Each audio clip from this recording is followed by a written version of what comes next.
มีแต่คุณงามความดีหรือว่าสิ่งที่ถูกต้องที่เป็นการสร้างสรรค์เข้าเป็นผู้ที่มีความเจริญสัจจิตะปริโยดัปปนังมีโอกาสสร้างทำความสงบจิตทำสมาธิไหว้พระสวดมนต์เหตุจิตใจให้ผ่องใสมีการขัดเกลาจิตใจเพราะจิตใจบางเทื่อมีแต่ไส้เดี๋ยวผมบ่ได้รับอาหารของจิตใจก็คือความสงบหรือว่าคุณงามความดีเป็นอาหารของจิตใจเราก็ต้องเหตุจิตใจของเราให้มีความสงบนั้นมีโอกาสไหว้พระสวดมนต์ไหว้พระสวดมนต์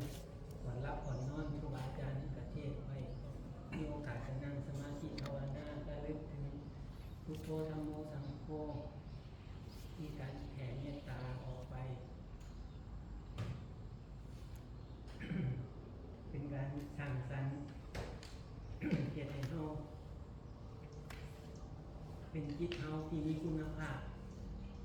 เมื่อจิตเฮามีคุณภาพเกียรติยังมันก็เป็นมีแต่คุณภาพเกียรติไปมันก็เป็นสิ่งที่เจริญเพราะการที่เฮามีโอกาสระลึกถึงพุทโธธัมโมสังโฆมันก็มีการทบทวนไตร่ตรองในตัวความละเอียดรอบคอบก็สิเกิดขึ้นมาสิ่งใดที่เป็นความประมาทพลาดพลั้งหรือว่าในทางเสียหายมันก็ลดหย่อนลงเพราะชีวิตของคนเฮามันต้องมีการ ใส่อยู่แล้วเฮาก็นี่เป็นการกันกรองสิ่งที่เฮาสิทำให้มันดีขึ้นไป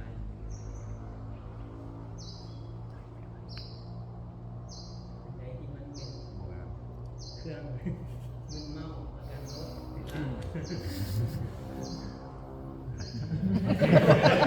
กลับมาแล้วเดี๋ยวหนากันนะครับ เลิกรักจะสิเลิกรักเห็นยัง ขึ้นแล้วต่อไปมันมีแต่ที่ถ้าเป็นพระอาทิตย์ก็คือสิโต๊ะเรียบร้อยจากไปขึ้นมาหอดเที่ยงพระอาทิตย์กับสิโต๊ะ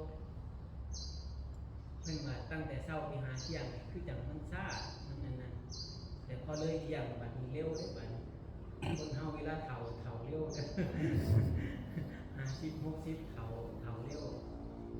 ขึ้นบ่ได้เพราะ